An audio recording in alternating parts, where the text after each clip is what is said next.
따뜻한 냉정, 마음이 조급할 때 하는 주문.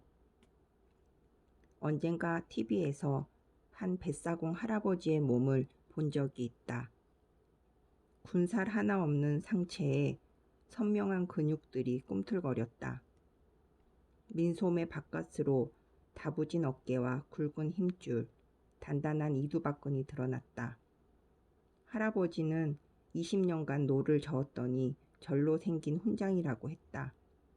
따로 몸 만드는 운동을 하지 않았어도 삶 속에서 자연스럽게 얻어졌다고 했다. 그야말로 실전 근육이었다.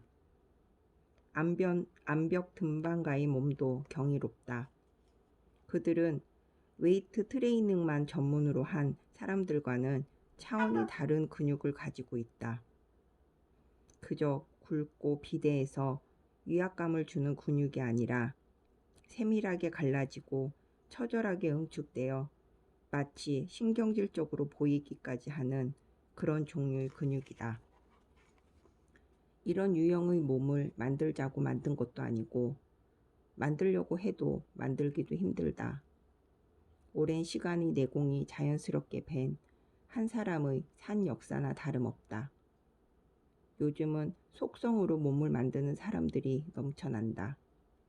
동네마다 몇 주 단기 완성을 내세운 피트니스 클럽이 성업 중이다. 비싼 돈을 주고 1대1로 코칭을 받는 회원들도 많다. 홍보 사진을 위해 코치들은 일부러 살을 찌웠다가 최대한 짧은 시간에 다시 빼버리는 신기를 선보이기도 한다. 같은 사람이 사진 왼쪽엔 배불뚝이로 오른쪽엔 몸짱의 모습으로 나온 홍보지를 다들 한 번쯤 보았을 것이다. 몸을 보기 좋게 만드는 것이 하나의 열풍이 되었다. 뒤처지지 않기 위해 적잖은 돈과 시간을 써가며 자기 몸을 빨리빨리 빚어내려 한다. SNS마다 멋진 몸의 남녀들이 넘쳐난다. 이래도 몸을 안 만들래? 퇴근하는 것 같기도 하다. 옛날에는 모델이나 운동선수들만 그런 몸을 가지고 있었는데 요즘은 일반인 중에도 그런 몸을 지닌 사람들이 많다. 그러다 보니 나만 뒤처진다는 생각도 간혹 들게 마련이다. 인스타그램에 한글로 몸짱을 쳐보면 게시물이 100만 개 넘게 쏟아진다. 바디 프로필이란 검색어로도 사진과 영상물을 40만 개 이상 찾을 수 있다. 다 누군가 보라고 올린 것들이다. 내 몸을 이렇게 완성했으니 모두들 보아주시라. 이런 외침이 들리는 듯하다. 그야말로 몸에 대한 열망이다.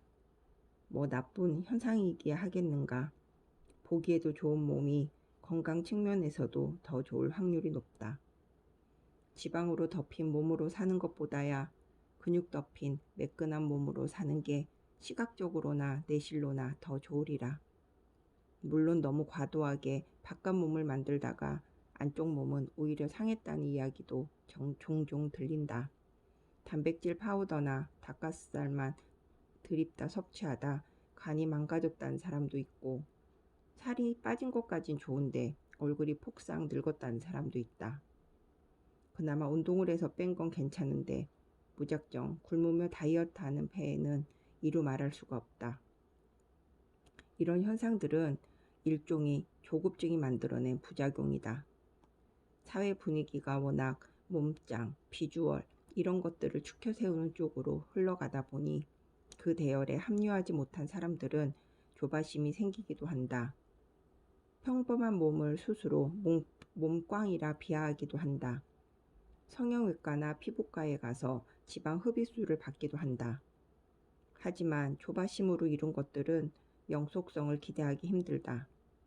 살도 단기간에 빼면 요요 현상이 따르고 근육도 단기간에 만들면 단기에 무너질 가능성이 크다. 급작스럽게 근육을 키우겠다고 스테로이드 같은 약물을 쓰는 사람도 제법 있다. 혹시라도 그쪽으로 욕심나는 사람이 있다면 스테로이드 부작용 사례를 꼭 찾아보기 바란다. 끔찍할 것이다. 남성에게는 여유증, 가슴이 여성처럼 커지는 현상이 나타나기도 하고 여성에게는 반대로 남자 얼굴형이 나타나기도 한다. 자웅을 가리기 힘들 정도로 치명적인 부작용이다. 한국을 대표하는 K1 파이터 가운데 임치빈 선수가 있었다. 지금은 후진을 양성하고 있지만 한동안 국내 입식 격투기계에서 적수를 찾을 수 없는 독보적인 존재였다. 나와는 형 동생와는 가까운 사이지만 선수 시절 그를 가까이서 볼 때마다 범접할 수 없는 어떤 아우라에 압도당하는 느낌이었다. 체중도 경량급이지만 몸에 밴 포스는 헤비급 이상이었다. 그만이 뿜어대는 특유의 강력한 기운이 있었다. 뭐라고 할까? 어떤 정진의 기운이었다. 그는 오랜 시간에 걸쳐 철저히 자신을 다듬어온 무사 같았다. 강철 같은 몸은 누구에게 보여주기 위해 일부러 만든 게 아니라 오로지 실전과 훈련에서 자연스럽게 얻어진 피땀 눈물의 결정체였다. 특히 시합 직후 팽팽히 상기된 근육을 바로 옆에서 지켜보면 마치 철제 갑옷을 두른 듯했다. 실전 근육으로 압축된 프로 격투가의 몸은 보디빌더나 트레이너의 그것과는 또 다르다. 그런 그에게 물은 적이 있다. 그 몸을 가지게 된 본인만의 비법 같은 게 있냐고 말이다. 얼마나 많은 노력과 요령, 전문성이 필요한지 구체적인 설명을 듣고 싶었다. 그러나 그의 대답은 다소 의외였다. 거들먹거림 없이 그저 담담한 어투로 내놓은 답변에는 어떤 특별함도 없었다. 천천히 조금씩 만들었어요. 아주 오랜 시간에 걸쳐서요. 그게 다예요. 그랬다. 그게 다였다. 단지 그거였다. 지름길 따위는 없다는 단언이었다. 적어도 그가 가진 몸처럼 어떤 인위적인 꾸밈도 없이 순수 내공만을 뿜는 육체를 가지려면 단기 속성 요령 따위는 없다는 이야기다. 그저 긴 호흡으로 한 발 한 발 정진하는 것만이 유일한 방법이라는 확언이었다. 사실 몸에만 해당하는 이야기는 아니다. 천천히 조금씩 아주 오랜 시간에 걸쳐 무언가를 이루어야 한다는 말이다. 사람이 어떤 경지에 도달하는 일은 그것이 무엇이든 단기 과외나 퍼스널 트레이닝 같은 걸로는 섣불리 꿈꿀 수 없다. 한 사람이 살아있는 역사를 써내려가는 작업이 있기 때문이다.